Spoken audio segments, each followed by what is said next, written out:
Well, good afternoon if you are in the eastern part of the United States. Good evening if you are in Europe and Africa.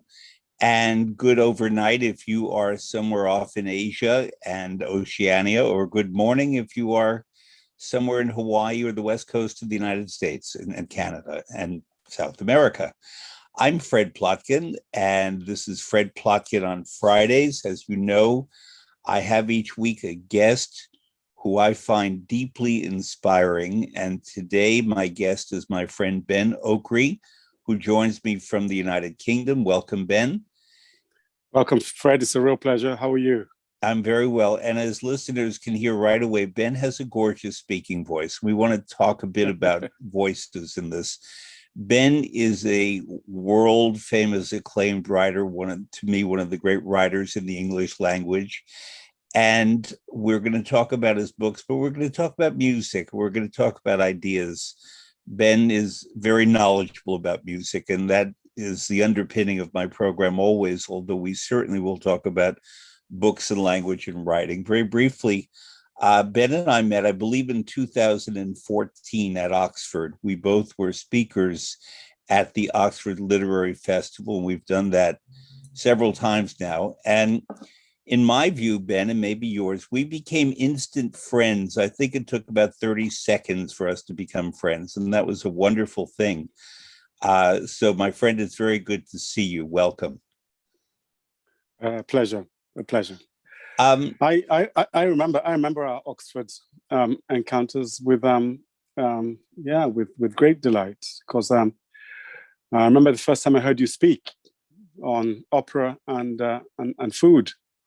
And you made the most wonderful and extraordinary connections and insights, and yeah, that's where it began. It began with your two great loves, or maybe your two of your three great loves. Two of my 1,000 passions, but they're near the top.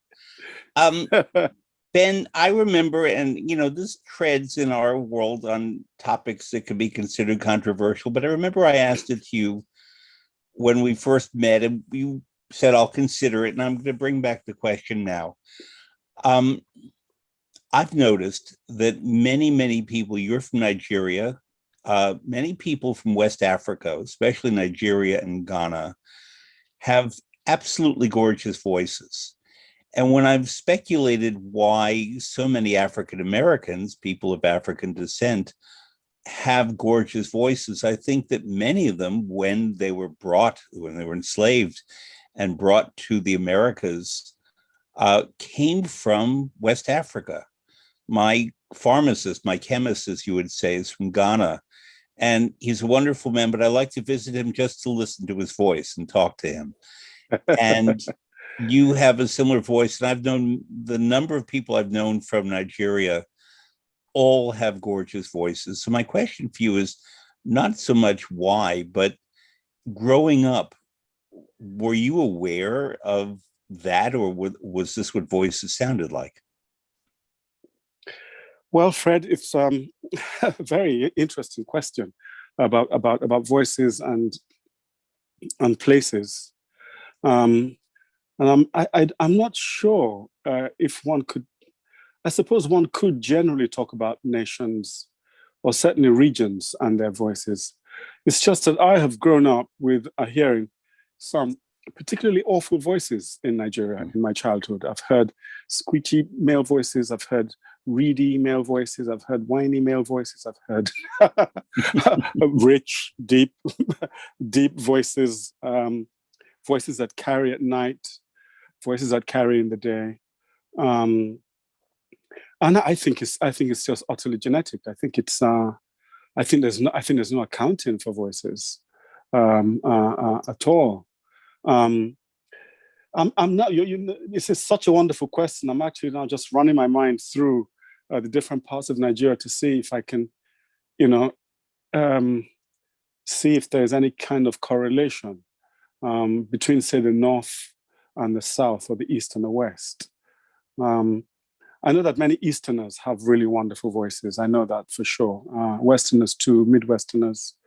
I don't know if it has to do with the chest, the size of the chest. How do you account for the beauty of voices?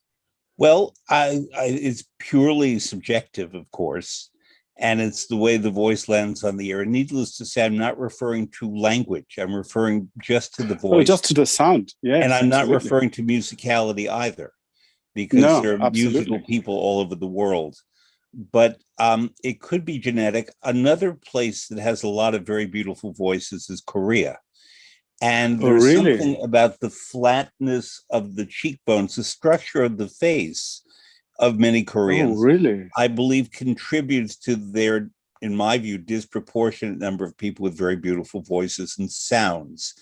I think maybe in West Africa, and this is purely speculation, maybe it's the breathing, maybe it's the structure of the chest and the lungs and the cavity there, in addition to what the vocal cords have, that produces this resonant sound.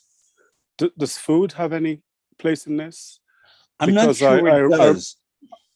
I remember reading somewhere that one of the great opera singers says he likes to have spice, pepper in his food because it helps his voice. And well, I know for peppers have capsaicin, and that is very good for the blood. I don't know if that contributes to the voice, but yes, definitely there's a connection between physical health through food and vocal health. And there are many singers, even the best, who suffer from reflux, acid reflux, and so on. My knowledge of the West African diet is somewhat limited. I know something about it, but not the way I know Italian food and certain other foods. But I know there are a lot of pulses. There are yams. Yes, yams. Rice in West Africa. Yams, just to make a distinction for people who don't know, sweet potatoes are from South America. They're from Peru. And yams are from West Africa. And they were known as niames. And when Christopher Columbus and other people transported food products back and forth between Africa and Europe to the Americas, niames came to the new, quote, new world and were renamed yams. And they're not sweet potatoes, they're different. Is it fofa? What is the grain? Fufu. Fufu. Which grain? Yeah. The grain that's very typical in Nigerian food. Yeah, the one that's very smooth and soft, and you eat it with soups. Yes, fufu. Yes, but I was going to say to respond to what you're saying earlier, that I noticed that my voice changed after I started smoking. Yes, it would. And that smoking changed my voice. Okay, I've stopped for 20 years, so the change is somewhat permanent. And I had a slightly thinner voice before. Does that contribute, and is this advisable? Well, I would never advise anyone to smoke to improve the quality of their voice, but it affects the breathing. But you know, Ben, you are a fine public speaker, and I've seen you speak seated, and I've seen you speak standing, and I try when possible to speak standing, because the alignment of my body is such that it supports the voice better. I can obviously speak seated. Yeah. I prefer speaking without microphones, because microphones tend to compress sound, and I want natural sound. I'm not an opera singer, of course, but I've studied opera singing, and that so that I would know how to speak and produce sound in public, and also because I teach opera singers their roles sometimes. But I don't think it's smoking set. I just think, I'm guessing, because again, this could sound horribly racist and prejudiced. I don't mean it to be. But when I hear people in America speak, let's say on the radio, I know that the likelihood of their being of African descent is greater, not based on pronunciation, not based on the content of what they're saying, purely on the voice. And it's such a gorgeous thing. I want that to be understood as well, that to me, it's music itself to hear certain voices, whatever they're saying. And I saw that you just took a sip of a liquid, and that's a good thing, because as you know, I've asked you to read a little from one of your current books. Prayer for the Living, which is 23 stories. And this passage is called Ancient Ties of Karma. And it is a Stoku. I know what a Stoku is. Would you say what a Stoku is? Well, a Stoku is a form that I invented around 2012. Actually, that was when I published the results of my experiment and my research and my findings. And it's because I was fascinated with the origins. I was fascinated with the smallest possible unit of storytelling. It's a question that I keep asking myself. What is the smallest a narrative can be for it to be a story? Because I'm interested in what is this magical thing we call fictionality. And I searched and searched, and I found the haiku to be not quite the total smallest, but one of the tiniest forms of poetry. And there isn't a name for anything really short in the short story, really, not classically. And I compressed stories as small as they can go, and then I combined it with the aesthetics of the haiku. And out of this bringing together of short story and haiku, I created this form called Stoku. Every Stoku conforms to the condition of the haiku, not in terms of its 17 syllables, but in terms of its mood, its mystery, its reference to the weather of one kind or another, its implication, all of those things. It's a highly disciplined form, and it has to be dreamlike. And it's a very difficult form. It took me 5 years to work on 13 Stokus. I mean, I was doing other things, but it just took that long to keep distilling it down to the point where it could not get any smaller as a fictional form. And this is a Stoku that you've chosen. You want me to start reading right now? Please. Yes? Please. Yes. Ancient Ties of Karma. It was a clear, bright day. 2 men were about to fight a duel. One had a long knife. The other had a short sword curving sharply at the end. The one with the knife was younger, cockier, and wild. He was very sure of himself. The one with the curved sword was older, more civilized, and did not want to fight. He had done everything to avoid it. But the younger man forced his hand. They had the first of their duels. It began in a flash. One made a move, the other ducked, and the younger man plunged the knife into the older man's chest. This was in a shadow realm. Then the friends traveled on. They walked through many landscapes, traversed many cities. Outside a railway station, they had another flash fight. The one moved, the other ducked, and the younger one planted the knife in the older one's chest. This was in the realm of thought. The 2 men, bound together by mysterious ties, journeyed on. Traveling together had not resolved the bad blood or the fated mood between them. The day of doom arrived. Fate had given them time to overcome their differences, and they hadn't. The older one never provoked. He was bound to the younger one by ancient ties of karma. They came to a village in the woods. It was near a cemetery. They were now in real time. The younger one provoked and attacked. The older one ducked and desultorily stabbed his weapon at the younger one, who made an evasive movement. Then he planted his long knife, deep into the belly of the older man and watched the blood pour out. This was real. The younger one was not satisfied with his victory. He was outraged at the older fellow's poor technique. While the older man stood with the knife sticking out of him, his blood draining to the ground, the younger one gave him a masterclass. He replayed their moves triumphantly. You made a thrust. I moved sideways. The knife went between arm and body. Then I delivered the coup de grace. But the older man suddenly came to life. He made extraordinary movements, faster than the wind, swifter than thought. He made 3 slashing cuts and brought the sharp curved end of his weapon down on both sides of the younger one's neck without touching him. They were master strokes. The older man could have killed the younger man whenever he wanted. It became evident that the older man was the master all along. He had deliberately refrained from killing the younger man. Then something bizarre happened. Events in the real world caught up with the truths of the shadow world.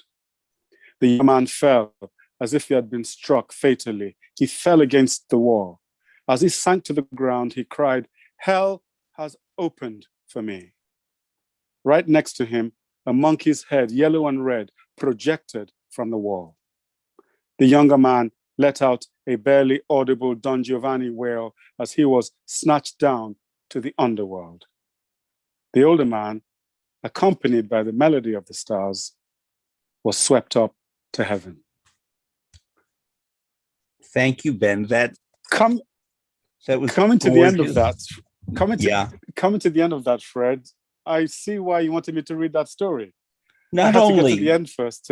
Well, the Don Giovanni part is only one part of it, but the major issue, and I'm going to get to that in just a few minutes, is that, as you know, I asked my guests to select music that is particularly inspiring to them. And you selected a composer we'll speak about in a few minutes who knew Mozart and who was in many ways a rival to Mozart. And we're going to talk about him in a couple of minutes. But I first want to focus on the Stoku.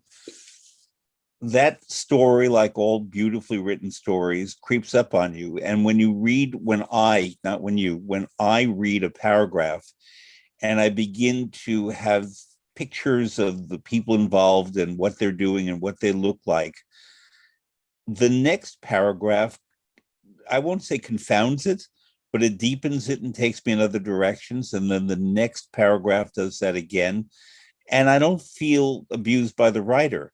I feel that my imagination and my worlds are opening. It's like a kaleidoscope of an opening flower that opens in different ways and then suddenly turns toward the sun and then turns away from the sun toward the darkness and then shuts again and then opens again. To me, this was very much that. And yes, I began to have very strong images of who these two men were. One could think that it was Don Giovanni and the Commendatore, and that I'm not asking you to reveal secrets. I don't ask writers to do that. But I'm interested in how you create this new form, the Stoku, and how it's different, say, from a very, very short story. It's a very good question. A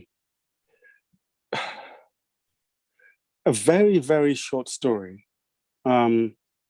follows, unless, of course, you're dealing with short stories that have a fantasy element, follows certain spoken and unspoken rules of the short story, certain kinds of development, certain kinds of trajectory. But the Stoku follows what I can only call the dream logic. That might even be its central condition, apart from its extreme brevity. It is that it follows not the logic of the rational, but the logic of dream. So it follows its own winding, intuitive course. And maybe that accounts for that experience that you spoke of, where a paragraph throws a paragraph that went before. It's because I tend to, in a Stoku, and I can't do it in a short story. I've tried, believe me. When I'm writing a short story, I have to inhabit a very different frame of mind, a much more rational, rigorous and rational frame of mind. But with the Stoku, I have to adopt a poetic, a rigorous, but a poetic and a dreamlike frame of mind. It's almost writing slant. If I'm going to quote Emily Dickinson, and I think maybe that's the major difference. So you've just now solved something for me.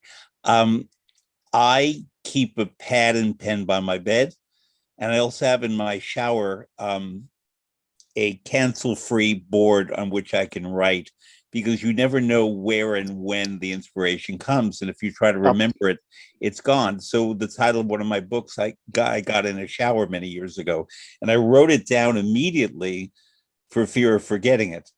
But the other night, early in the morning, I woke up and I had read this 2 days before, and I didn't make this connection until just now, Ben. I wrote down on the pad next to the bed, "Do I accept dreams as knowledge?" And I forgot to put the question mark, but I should have put the question mark, because that I was asking myself a question. And now, Ben, I see where that came from, because I believe if we accept dreams as knowledge, it's a whole other dimension of ourselves and how we live and what and how we perceive. Am I on the right track? Slightly, because I think you're suggesting that that these Stokus are dreams. They're not dreams, but they're written with a dream logic. Mm-hmm. So you're right in the sense that you have to have a very good relationship with your dreams and understand the structure of dreaming in order to be able to write like that. Which is why I can't do Stokus every day. I can't write a Stoku at will. I simply can't. I have to wait for it to come to me, and it has to be a slant idea, and then I write it with this dream logic. I've tried. The very strange thing, Fred, is I've tried to apply this to certain short stories, and if the dream logic nature of the story is not originally in the conception, you can't put it into the execution. Do you understand what I'm saying? I do.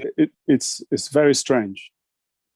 I think I probably before adopted a more hard and fast. There was not the range of possibility there, because even last week I was preparing for an upcoming interview with a fine artist who sings in Verdi's opera Falstaff, and one of the other characters says, "A sogno o realtà?" Is it a dream or is it reality? This was drawn from Shakespeare and put in 19th century Verdi's music by the librettist Arrigo Boito. But I suppose dreams are a reality. It's not reality. Yes, absolutely. It's a reality. No, it's a reality, and reality is a dream. Okay. No, reality is. It's very hard to say. I hear you. We can't say. I mean, rationalists will say, "Oh, come on, do be reasonable, Ben. Realities are not dream." And I say, well, how do you first of all, how do you perceive reality? How do you know that a reality is absolute as a reality? Because a reality is a perceived thing. It is ephemeral. It is perceived, and a reality perceived when you're awake is as real to you as a reality perceived when you're asleep. They both have the same total authority of reality. Also, reality in memory, when it passes, takes on a dreamlike quality. It's certain experiences we go through bend our sense of what we're experiencing. People who have, when you're in love, or you've been in a car crash, or you've heard a sudden sound, or you're in the dark in a forest, you can't hear anything or see very far. These all manner of things warp and bend the nature of our perception of things. And the fact that this can occur already, to me, suggests that reality is a negotiation of consciousness. It's yes. So with that, and I accept and agree, and I'm grateful to you as always that you open worlds for me just in conversation. Let's introduce the element of music, where music is something on a page until it's performed, and there are there are black notes and white notes and so on. And I'm not about race. I'm just talking about on the page. On the piano, we know that there are the white keys and the black keys, and the black keys are known as the pentatonic scale. And a lot of African music has the pentatonic scale as part of its foundation. And a lot of music in the United States is a combination of both rhythm and melody and so on. So I dream not just in words and images, but I dream in music. And I think it's because I'm infused with music all the time. And I often sit up, I bolt up in bed having very loud music going on just in my head. I've never used a Walkman or a device in my ears because earbuds, I don't need that. It's in here. And sometimes it's so loud, the music in my head, that I don't hear what people are saying. That may seem strange. I think you know me as someone who's a good listener, but there are times when the music in my head is so loud, I can't hear anything else. And so to me, music is part of my dreaming. And the emotional content. Yeah. Go ahead. No, please, Karen. The emotional content of what I may be feeling is being narrated to me, is the knowledge, as I just referred to it, that the music delivers and the music confers on my moment. And I know that there are people who live entirely in a world of music. The late conductor James Levine was like that he had music going on all the time in his head, and often many works at once. And he could memorize the whole symphony and play the whole symphony in his head, or an opera. Whereas I'm not at that level. I can do a symphony, but it's a little hard to summon a whole opera. But I suppose our dream state, our subconscious mind, works with what is most prevalent in our conscious state. And I suppose chefs dream in foods. I certainly dream in narrations. I dream music, but I sometimes I dream in narrations. I dream whole novels. I dream stories, and I often wake up and I can't. It's one of the great.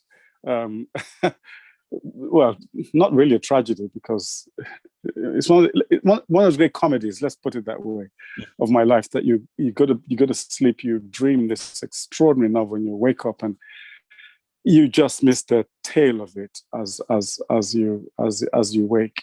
But I think the trace of it has its impact on whatever it is that you write afterwards, even if the exact nature of the dream itself. But when you say you dream in music, does it mean that the whole world is conveyed to you through sound, and you interpret that sound into images? That the images, because I once actually had a dream where the chairs and tables and the walls were pieces of music, and I wrote this dream down somewhere. Did not know what to make of it. Where the wall was music, and the chair was music. The things in the house were music. I mean, of course, it's because I listen to music a lot, but not that much. For starters, I can't have music as a background. That much I can say for first. So the only music that I will have on if I'm writing or working tends to be Motown and top 40 music that has a beat, so that I respond more to the beat than to the intricacies of the music, which is not to in any way take down Motown music, which I adore. And a lot of Motown music I have to actively listen to. Marvin Gaye created an album called "What's Going On" without a question mark. One of the great albums in the world. Absolutely. And it turns 50 this week, I believe. And I went and got it out and listened to it. That you cannot listen to as background music. That you have to listen to with all your fiber, to the words, to the performance. His singing was so glorious, to the gorgeousness of his voice, a tenor, and also to the music itself. So, but certain music with a beat, of the Beach Boys, which I really frankly don't care for the Beach Boys as a group, but something about their music is very good background for me when I'm doing my writing or the work. I would also add, Ben, that I coined a term that people don't understand until I explain it, which is pleasure activist. And that means very simply, and I think you understand this, that we humans have been given this extraordinary gift, most of us, of the five senses. And I find that most people don't in any way activate their senses to any degree. Your writing indicates to me a first-class pleasure activist, because the senses, as you convey them through your writing, are completely activated, so much so that they activate mine as a reader. And there are not many writers who do that. Many writers, I can admire their writing style, I can be fascinated by the stories, but you have me working on all burners. There is the sensorial, because pleasure activism is about the senses. There is the sensorial in your writing as opposed to sensuous, which is a different thing, that I can see the places, I can hear the sounds, I can smell the earth, I can taste the food.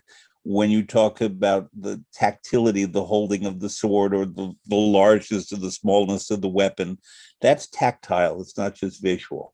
And the way the sword plunges in, and the way the flesh is cut, all of that is tactile, and all of that is an outgrowth of pleasure activism. So to answer your question, music is not necessarily the dominant one for me. I burn on all five. Interesting. Because I believe that the five contribute to the sixth sense, which is intuition. Of course.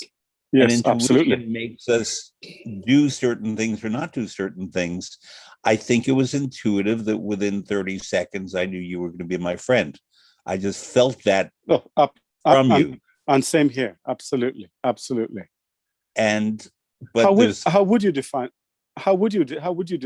intuition? It's one of those qualities that I'm very deeply fascinated by.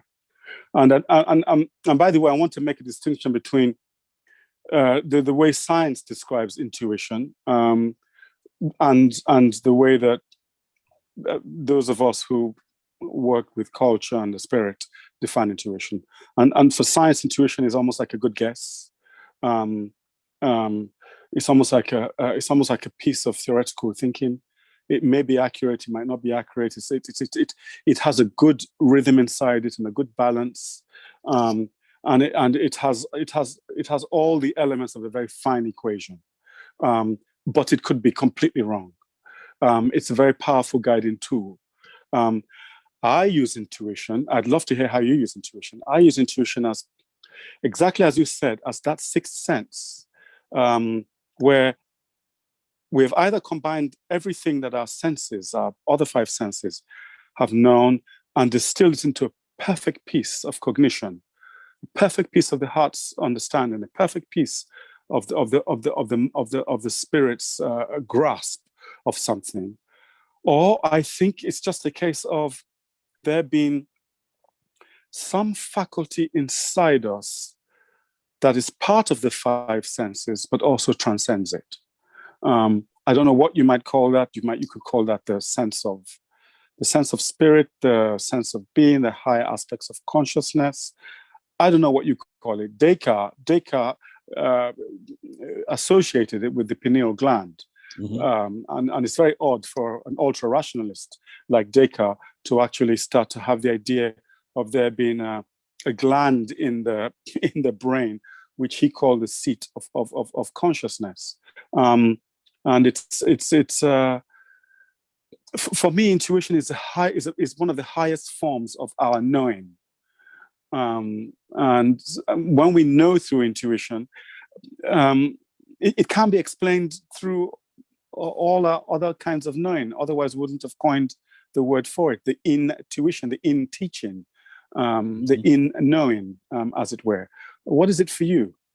Well, intuition in that regard is acting based on experience, but also at the most basic level, it's a danger reflex, and I don't live that way. But obviously, if I hear a siren and a ambulance is racing down the avenue, I know to step out of the way.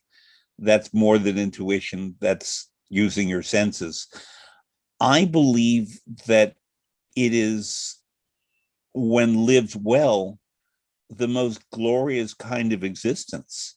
And I, without getting too personal, I've been in very desperate situations at times in my life, as we all have. And it is the pleasure, and that's why I use the word pleasure activism, that is derived from my knowledge, from my experience, that can give me beauty, can give me joy, Yes. can give me the desire to go on when things are very, very bad and desperate and seem bleak. And the intuition, as you said, the self-teaching or the teaching from within, is the product of that, the ability to summon that. And, you know, when people are very elderly, for example, and have lost some of the uses of their senses, their memory may be faulty, their hearing may not be so good, their vision may not be so good. They still can summon the memories that are especially embedded in music.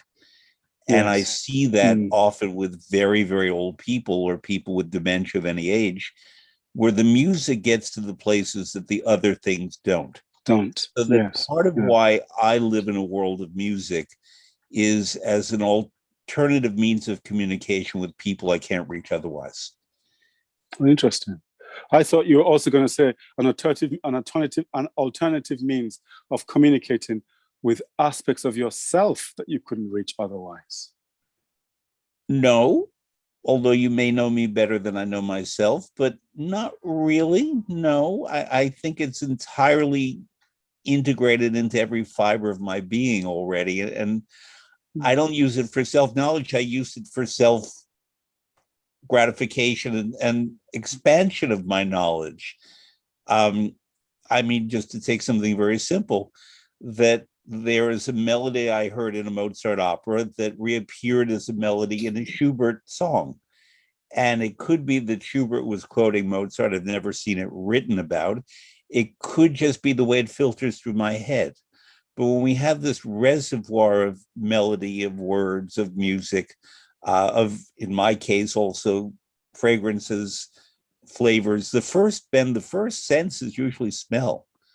In terms of when a baby is born, that's the first one to be activated before the hearing, before the sight.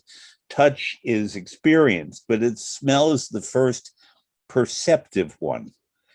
And I have an off-the-chart sense of smell, which is good and not good. That a beautiful thing like a cup of coffee gives me stereophonic pleasure that other people may not get. But a bad smell, for example, the smell of a tannery, when I've been in Morocco and you go through districts where they're tanning, the smell is just shocking. And they give you sprigs of mint to hold to your nose so that you won't experience the smell of the tannery. I have a smell memory that is at least as strong as my music memory. And I can recognize I'm in a place based on the smell that came before. And I had as my guest a couple of weeks ago, Giuseppe Lavazza, the head of the Lavazza Coffee Company. And I think he was surprised the degree to which I can recognize the smells, the fragrances, let's call it, of different blends and roastings of coffee. And so when you can go, I don't like the word rabbit hole because that sounds negative, but when you can go down the path of a fragrance, of a melody, of a text, of a Stoku now as a concept for me to pursue further with your writing, that gives life, you know, just in the most basic way. And you know, the world can be so hard for so many people that when we can rely on these things, these senses that we have. I teach pleasure activism. I've done it many places.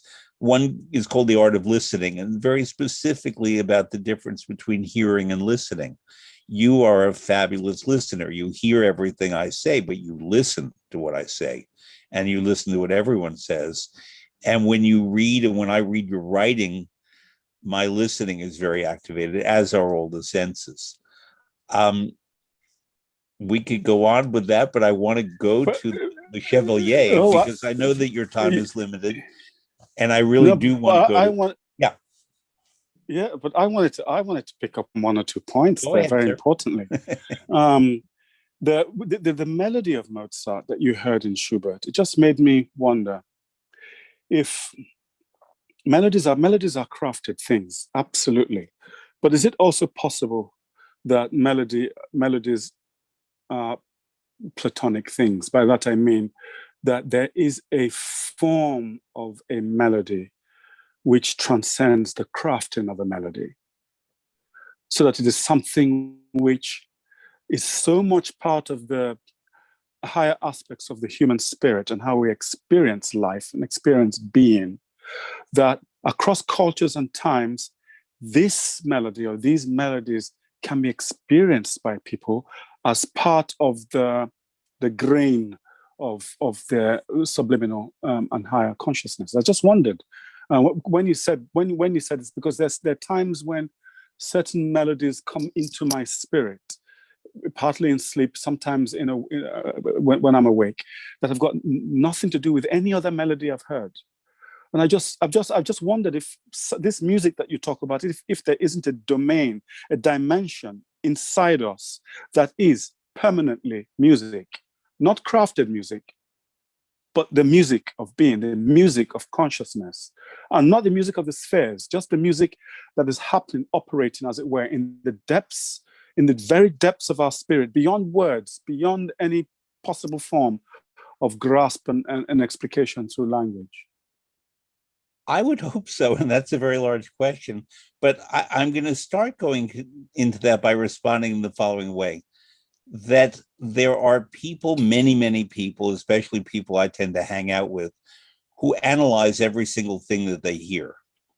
And I try fervently when I'm listening to music or voices or anything, words even, to not analyze as I'm hearing, because then I'm not fully hearing, then I'm listening. Yes, yes. And if voices, if words, if melodies penetrate my being and resurface at a different time, at a different place, that's because I took them in with that analysis. And the fact that this sequence of notes, which is what a melody is really, may have appeared in Mozart. I haven't yet gone back to the score. That was from the Marriage of Figaro. And I haven't looked at the score to see whether Mozart's notes reappeared in the Schubert song, and or whether Schubert may not have been quoting or quote sampling, but maybe it existed in his musical memory as a Viennese man who lived where Mozart lived. Mozart was not Viennese, but he lived most of his life in Vienna. And or very simply that it's possible for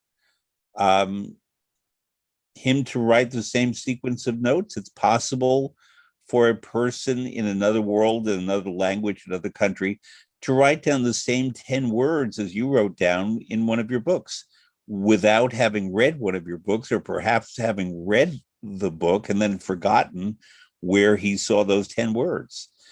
So I believe that certain things, whether music or otherwise, embed very, very deeply and have consequence and meaning that resurface when we least expect them. We don't summon them. They come forth because they are required at that moment, or they provide an insight. They unlock something. Maybe it was that thing the other day of writing down, do I accept dreams as knowledge? I could have said reality. I could have said any number of words, but I didn't pre-plan that. And it just came out on the page next to my bed, knowledge. And what's your answer to that question, by the way?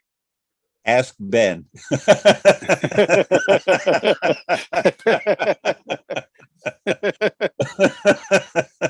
Beautiful, beautiful. I think yes, but I want to think about it a lot more, because that's another conversation. That's a whole 90-minute conversation. Yeah, it's just that. To say yes, I do, but I want to go much more deeply. And Ben, because I know that we have a time constraint here, I want to go to the composer. You listed two composers. You listed Beethoven and his choral fantasy for piano, which is a wonderful popular work. And then you listed works by, and correct my pronunciation if it's wrong, Joseph Boulogne Chevalier de Saint-Georges. And beautiful. That's it. he was known also as Le Mozart Noir, the Black Mozart, born December 25th. He might object to that, but keep going. Mozart might have been the white Joseph Boulogne, but he lived from December 25th, 1745. He was born in Guadeloupe, and he died June 10th, 1799. He was of mixed race, we gather, and he was a Black man, and he grew up mostly in France, and he had an excellent education. And he went to boarding school. He lived at Rue Saint-Germain-des-Arts, number 49 in the Saint-Germain district, a lovely part of Paris. He learned horsemanship. He became an outstanding fencer, swordsman, and so on. And that is part of why I asked you to read the Stoku that you read. He fought in the French Revolutionary Army, but it's important to know that he was a very close friend of Queen Marie Antoinette. Now, to take it back just a little further, Marie Antoinette was Maria Antonietta. She was a Habsburg. She was 2 months older than Mozart. She knew Mozart as a little girl in Vienna. They played together. They were friends. Mozart was a frequent visitor to Paris. And when he visited Paris in 1778 with his mother died in Paris. And it was Queen, by then Marie Antoinette, who helped Mozart bury his mother in Paris. Mozart stayed on another 2 months after that and lived in the same chateau, same beautiful building in the 9th district on the Rue de Provence, as did Joseph Boulogne Chevalier de Saint-Georges. By then, Saint-Georges was an accomplished composer, a conductor of one of the most important orchestras in Paris. He was asked, I won't say nominated, but asked to be the next head of the institution that became the Paris Opera. And unfortunately, I say profoundly unfortunately, three of the divas of the opera wrote to Marie Antoinette and said that it would offend their delicate natures to have to take instruction from a Black man, which is an awful thing. The Queen, to her credit, I even have the quote, their honor and delicate conscience could never allow them to submit to the orders of a mulatto. That's the words they used. And the Queen, to her great credit, she understood that she couldn't influence that in a positive way, took Saint-Georges into the royal household, along with several other musicians at a time when political conditions in Paris were unstable. And he lived there in the royal household, and he played violin superbly, and she played piano. And they very often played sonatas and duets of his composition. So he was at that level in Paris. He knew Marie Antoinette, who was a friend of Mozart, and therefore they overlapped. And there's a theory, I won't say that it's a given because we don't know, that the character of Monostatos, who is the duplicitous assistant of the Queen of the Night in Mozart's Magic Flute, and is a Black man. And Schikaneder, the librettist, has a line, and I'm just paraphrasing, that your soul is as black as your face. That Mozart, in effect, felt that he was a rival of Saint-Georges and didn't like him. And we don't know much about Mozart saying he didn't like certain people, but maybe that was so. So with that as a very brief introduction, talk about your connection to him and why you named his music. I listened to it after you recommended them, and it's wonderful music on its own level, purely as music without knowing the biography of the composer. Well, I came to Saint-Georges rather late, to my shame, and I think it's one of the reasons why I selected his music as the background to our conversation. I think the comment that Marie Antoinette made is still resonant. and George has not been all these years given proper due as a composer. Now, his case is a very interesting one. He was he was a Renaissance man in many ways. He could do so many things. He would have been more at home, in the age of Vasari and Da Vinci than in 18th century France. And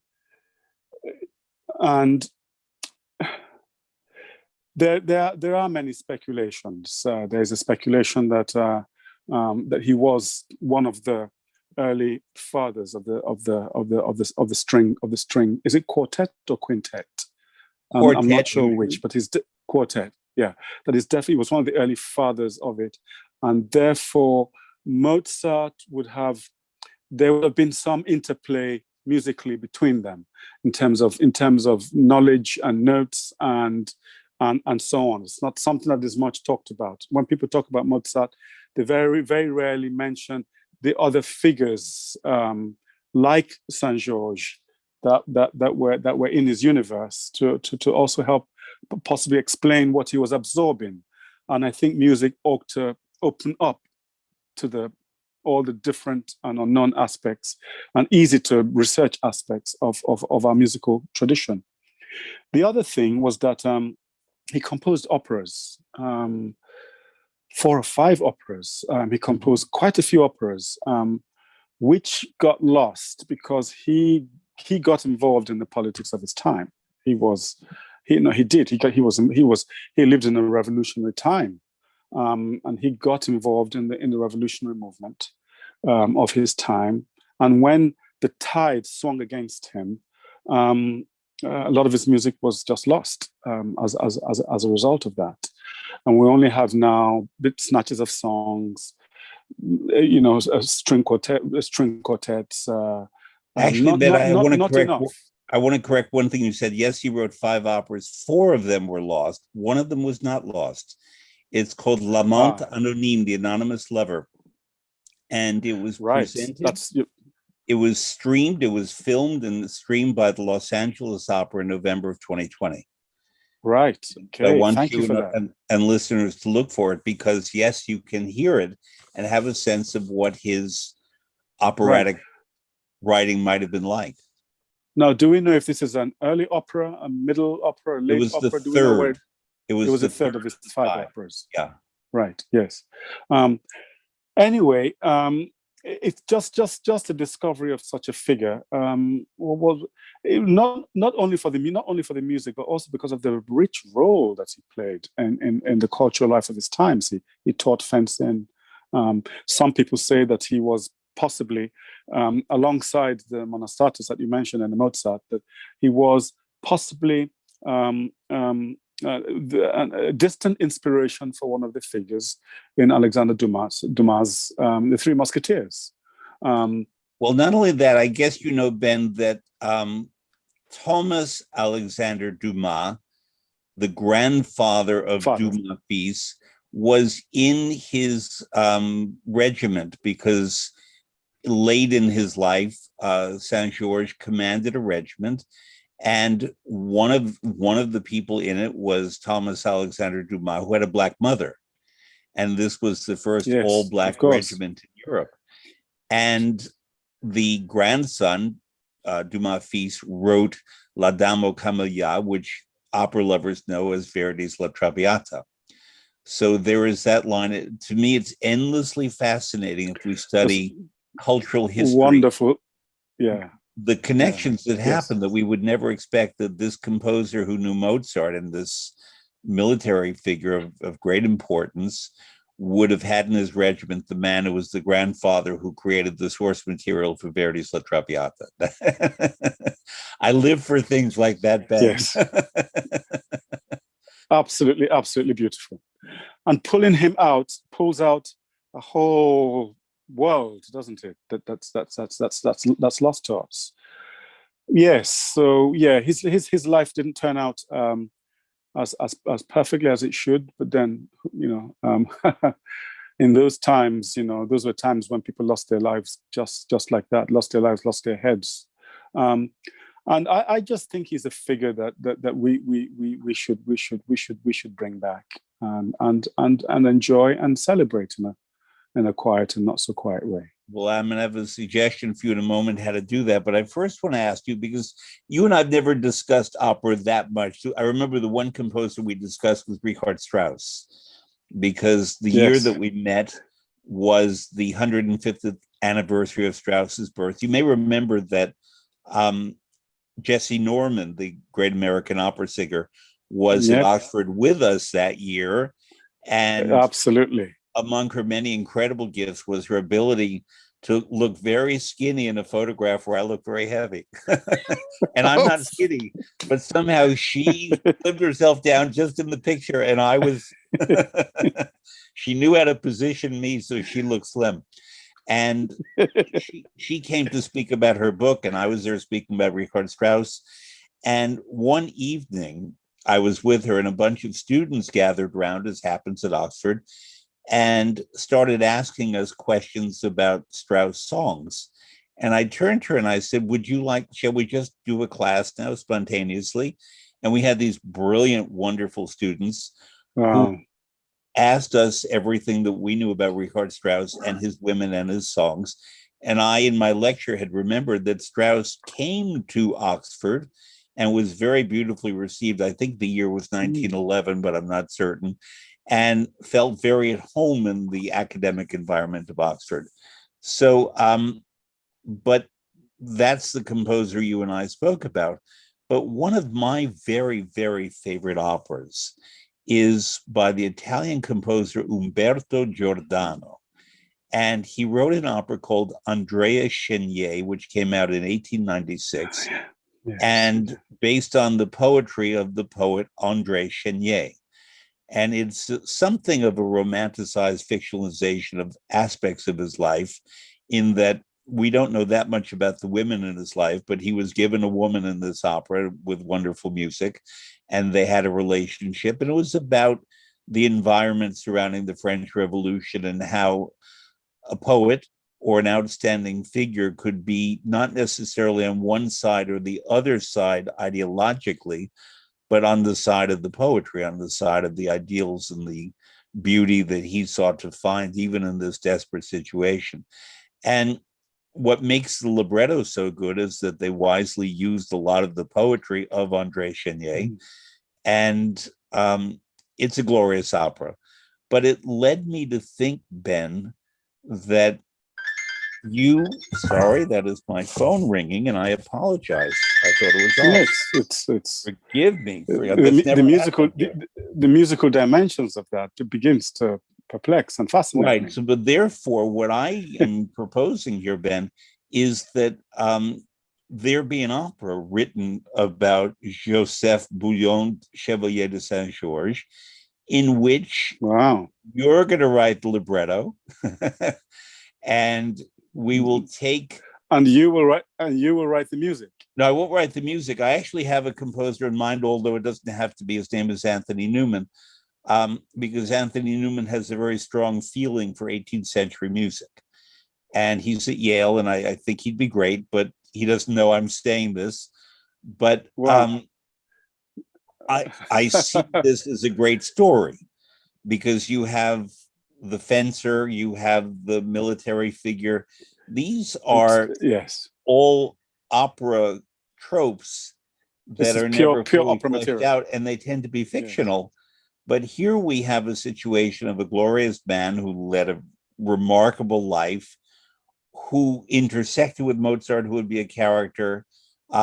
You would have, I believe, as the leading female figure, Queen Marie Antoinette, friend of both men, both composers. It doesn't have to be about the rivalry, and because I don't think Mozart drew a sword and could not have defeated Saint-Georges anyway. Didn't stand a chance. No, but I think that the interlacing of the music of the two men in a modern opera score. I even have the man who will play Saint-Georges for you. There's a wonderful American tenor who will be my guest on June 25th named Russell Thomas. Russell has a glorious voice, and he's a magnificent singer. Not everybody has a great voice and is a great singer, and he brings both. And he has and I mean this only in the very best sense, a nobility of deportment on the stage that you are drawn to Russell, not just for the voice and the singing, but he's the guy that you look at on the stage. And so I'll introduce you and Russell, and you can take it from there. But I think, yes. My only concern is that we're saying this on a public forum. We might need to act very quickly to stop anybody else getting to this precious piece of material. Well, that's fine. You can do that, but also those other people don't have your talent, and they don't have your knowledge about Saint-Georges. And I'll have Russell and so generous. sign on with you, and I'll take a producer credit, and now we're done. We've done the deal. So deal done. We're going to make musical history.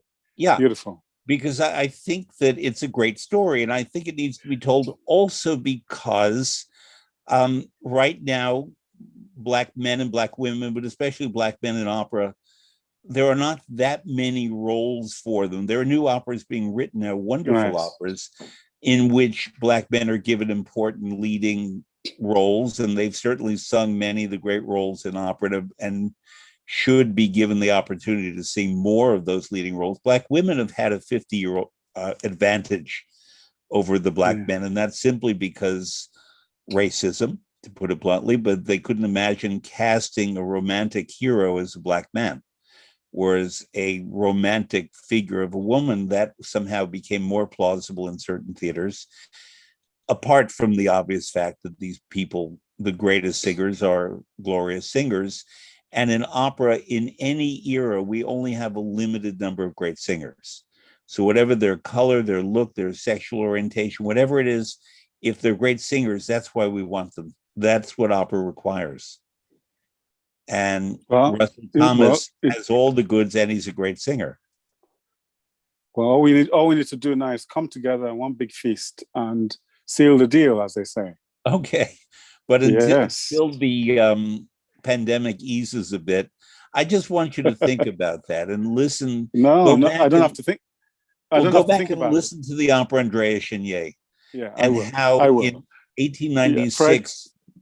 Yes, Fred, I don't have to listen to it. I'm sold. No, but I want you to listen to it to see how they work in the poetry and the melodies of 100 years before. Because Tosca is set in 1800, but somehow Tosca, for the most part, doesn't feel like the music of 1800. Giordano did it better, and the language is the language of the poet. And you here are going to be the poet because Saint-Georges was the musician. So it's the opposite of what Giordano faced. And I know you can do it. Well, I don't seem to have much of a choice now. So that's gonna be beautiful. And it'll give us more time to have even more conversations, Fred. That would be terrific. And I'll alert people at Covent Garden that that's where they should premiere it. I know them. I've worked at Covent Garden, so I can do that. Ben, I'm mindful of your time. If you have to go, let me know. If not, I always have things to ask you. How about two or three more questions and satellite conversations, and then yes. Is the story of Saint-Georges, were you gripped by him primarily for his story or also the music? It was the music first. It was the music. The music came first. I was surprised at hearing a piece of music from that period that sounded familiar, but I couldn't place who it was. You could tell it was of the same period as Haydn and Mozart, because the music of a period, it's one of those mysterious things. It might be the actual tone of the instruments of the time. It might be the tonal range of a generation. I don't know how you explain why, because this is true even in writing as well, that the stories and the language of a generation have something in common. And you can hear that it's not Mozart, it's not Haydn, but it could be, but it's not. And who is this person? And that was the beginning of my discovery. Mm-hmm. I recently concluded teaching an online course, as we do now, about Fellini. And Fellini was far and away my favorite film director, although there are many film directors whose work I love. But somehow I particularly connected with his aesthetic and view and humanity and whatever we think of for Fellini. And one of the things that came out of my research was Fellini didn't look at other people's films. It's not that he felt that he was better, but Fellini's dream world, and he worked very much in dreams. There are a couple of his films that really are about his dreams and his designs and fascinations and obsessions. Those other films by other people didn't quite enter his consciousness. And when he went, he would get a little impatient, not because he didn't like the other films. He could respect Rossellini. He loved Charlie Chaplin, especially. But Charlie Chaplin, often there was not language. Charlie Chaplin was about imagery and visual and so on and so on. You were talking about the voices of a generation. You are a voice of our generation. Do you read others, or are you not? I see a million books behind you, so I know you read something. But to what degree are you connected to the writing of your generation? I read, but not as extensively as I should, and I think almost for the same reason that you give of Fellini. Who was it said something about reading sentences of Conrad, and you have to be careful about them because afterwards, for a long time, you might find yourself writing those looping, connected tissue of sentences. And other writers can be very, very dangerous to your voice and to your not to your story, because your story is peculiarly and unavoidably yours. But to the movement of their sentences, the way thought moves. There's some writers are very, very, very dangerous, and you don't read them when you're writing. You read them on holiday. Mm-hmm. So yes, I'm conscious of my generation, and I read cautiously and carefully my generation, but I'm not saturated in it, because I also like reading the older things. I like reading things far away from my time and my place as well. But I would say that you were one of the few contemporary writers I read. I am deficient in contemporary writing, and maybe people can criticize me for that. But because I live in my own time, but I studied history, as you would say, I read history at college because I felt that history is the foundation on which we got to where we are. And so I tend to look at the art and creativity of the past through the lens of history. Yes, through the lens of history, but also to understand, as I was just saying, the fact that Dumas, the grandfather, was connected to the son and the grandson. That I got from history. I didn't get that from literature even. But I sort of feel that I was born a bit late for a lot of the things that I care about. And that there are not many writers. There are more musicians, certainly, but there are not many writers that I look at their work who are writing right now where I feel a connection. I didn't know your writing. I didn't know you when we met, but I've tried to do some catch up. You've written many books. Your most famous, I guess, is The Famished Road, for which you were given the Booker Prize, which is the top literary prize in Britain. You were the youngest recipient of it. And then I read the trilogy that followed. And one thing I've never asked you is the principal character. How do you pronounce his name? Is it Azaro? Azaro. That's what I've been calling him.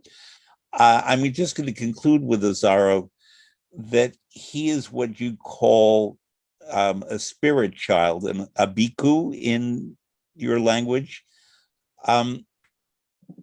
It's a beautiful concept. I would like, rather than my defining it, I would have the privilege of the author explaining what a spirit child is.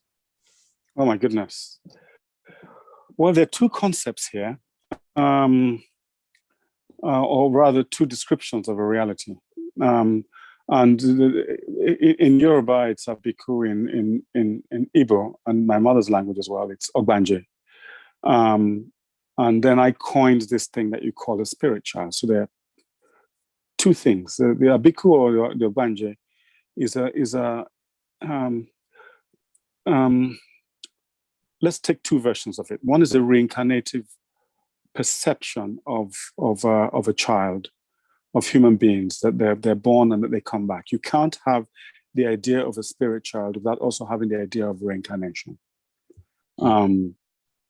So already that is fascinating to see this idea embedded. You get many names in West Africa, throughout Africa, many names of people who are called after their grandparents or their grandmother or grandparents or some uncle that passed away a long time ago. You have people called grandfather has come back, and that's their name. Mm-hmm. They see a child and they say, my goodness, the child is born, and they say, that's my grandfather. They recognize his features, or a grandmother recognizes her features, or recognize certain qualities. They grow up and they say, that's exactly those qualities. So it's a very fascinating idea, the idea of a child that passes away and then comes back. So it could be a grandparent, but in this particular case, it's a child that dies and then comes back again. Some people have spoken of it as a form of infant mortality. It's a way of dealing with infant mortality. I think that's an interesting but a limited view, because the idea of the bhikkhu, the idea of the ogbanje plays into many mythic tropes. It's not just that the child comes back. The child comes back with certain powers. The child comes back with a certain destiny. The child comes back and has a certain tenuous connection with life, and has a certain more engaged connection with death. Many rituals are involved with the spirit child to, as it were, loosen their hands engagement with death, and re-engage their other hands with life. There are many rituals of getting them to attach to the sweetness of life. There are many seductions involved in getting them to want to fall in love with life rather than hang out in the realm of the dead. Which is to say, to go back. I've known many Abiku children. I've known many Ogbanjes, and they are very strange. They're born, and at a certain age they remember things. They remember very strange things, very strange ritual activities to do with stones and jewels and things kept in certain places that they simply could not have known. It's a very, very mysterious thing. But it interested me, and I coined the spirit child, which is a refinement of that concept of the reincarnative child that dies. I coined the idea of the spirit child because I wanted to take the double aspect of their consciousness, which is that they're at home with immortality, but are conscious of life, conscious of being here in this physical realm, in this world of things, this world of mortal passing things. And yet a part of their consciousness is at home with the infinite, with the immortal. And I wanted to tell a story in which those two consciousnesses were at play. The consciousness of the infinite, the consciousness of immortality, but the reality of being and of death and of being here in this world. And I wanted a story that would be open to both. Of course, this compels me to look at life in a completely different way.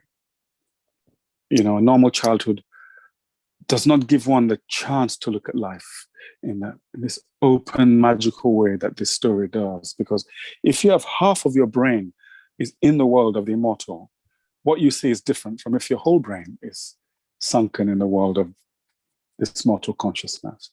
So it compelled an openness in my tone and my language and in the way I look at the world. How would an angel look at reality? You know, these are the kind of questions that came to me. And how does a mortal look at the realm of the immortal? These are the questions that came to me, all folded into this story, which is a river story, because it moves in and out of the domain of life. And I think that our listeners now have some sense of the guy that I immediately took. So I remember that in 30 seconds we became friends. By about 5 minutes we were hugging. And I send you a hug all the way across the wires, across the Atlantic. And Fred, thank you so much for everything you do, and the wisdom, the insight, the knowledge that I know you've brought me, and I know that you've brought to millions of readers and people who don't know your work yet. This is the opportunity to do that. You've also written in the New Yorker and the Financial Times and more. But I think any Ben Okri book that they would pick up, I'm about to read your next one, A Fire in My Head, poems. And I look forward to that. And before you go, Fred, can I thank you too for the wealth of spirit, life, knowledge, joy, the senses, music, food, thought, playfulness that you've brought to mine. One of the things I've enjoyed most about knowing you is to my mind one of the great lost arts of living, which is the great art of conversation. And every conversation with you has been as deeply beautiful as any of my favorite symphonies, for which I thank you. In the fullest sense of the word, it is my pleasure. And I thank you. Be well, and I do hope to see, maybe in New York, maybe at Oxford, maybe wherever, maybe at an opera house would be fun. Maybe a dinner talking about your new opera would be terrific. Be well, Ben. Take care. My love to your family. Take care, Fred. Okay. Thank you for this. Real pleasure. Bye-bye. Bye-bye. Bye-bye.